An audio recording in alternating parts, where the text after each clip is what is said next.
Thanks, Wendell. Say, what do you think would happen if you only charged 25 cents a beer?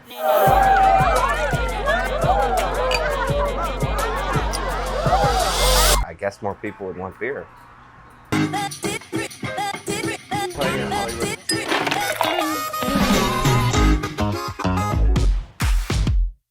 Are you aware that tonight's 25-cent beer night? I am, yeah. Are you here for 25-cent beer night? I am. At first glance, price controls seem great, especially to the consumer. Yes! Yes! Yes! But like all things that seem too good to be true, it is. Price controls, especially those regulated by the government, have a long history of unintended consequences.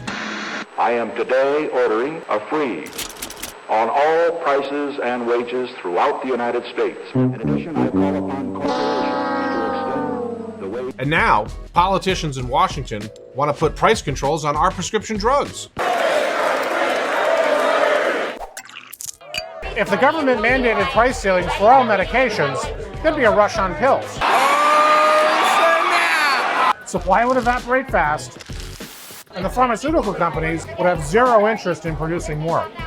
And why would they? Where's the incentive? This isn't a charity after all. People get into business in order to make a profit. So if pharmaceutical companies can't turn a profit, supply vanishes. But thanks to the price controls, demand is through the roof. You tell me whether you think that's a healthy supply-demand curve. I don't think so. David, how do I pronounce your last name? Huskisson.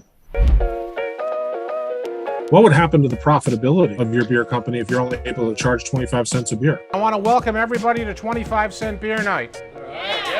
All right. If you see a price cap, people's demand for that product is going to go up so high, or the breweries can't keep up with producing it, that at the end of the day, those shelves are going to be empty.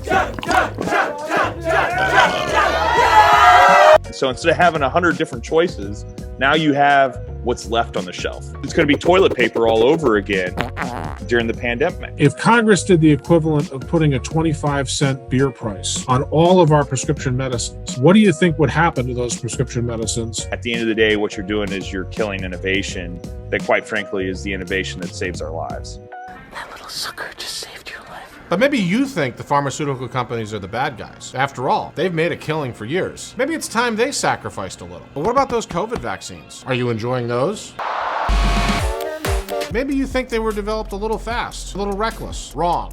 You see, all of this wouldn't be possible without the pharmaceutical companies turning a profit, because they immediately reinvested that money right into research and development. The same R&D that made the COVID-19 vaccines possible, which in turn reopened this bar and the rest of our economy.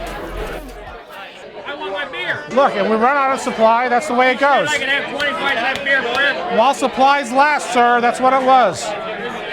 Unacceptable. When companies make a profit, they're able to reinvest in their business. For beer companies, that means developing a new seltzer that you can slam by the pool. But for pharmaceutical companies, it means they have the money to invest in research and development to produce life-saving medicines, and in record time. 25-cent beer night is now closed. So here's the good news. U.S. pharmaceutical companies were able to develop a life-saving vaccine less than a year into a once-in-a-lifetime pandemic. And we still have the infrastructure in place in order to do this again. But we won't if Congress puts price controls on our prescription medicines.